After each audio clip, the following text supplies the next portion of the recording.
Gagawa tayo ng mga butas para dito kakain yung mga ibon natin. Ayan. Na matapos, ayan. Hindi na lang. Okay, hinihinang natin yung bakal, no, para mainit. At dito natin ilagay para mahinang siya. Ayan. Magalaw.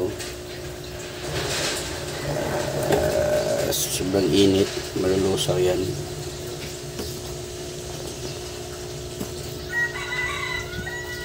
Okay. Yan natin nalagay, ano. Yan. Lalagyan natin ng screen dyan. Ayan. Tatakpan siya so hindi na makakalabas yung mga ibon. Lagay na natin. Ayan. Yan.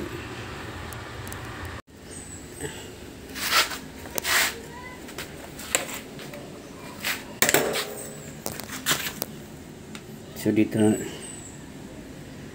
natin ilagay yung pangalawa. Iharang natin dito sa butas na to. Ayan. Ayan na.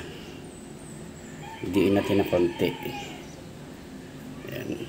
Sinuldak na kasi yung dito sa gilid eh. Ayan. So ilalagay natin yung harang dito. Ayan. Ayan, para malaya silang kakain. Ayan. Sa tatali naman na dito sa ibabaw. Ayan. Okay, idol.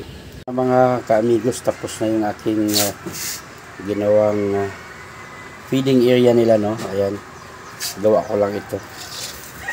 So ito na itsura niya. Kulay purple ang pinulay ko dyan. Ayan.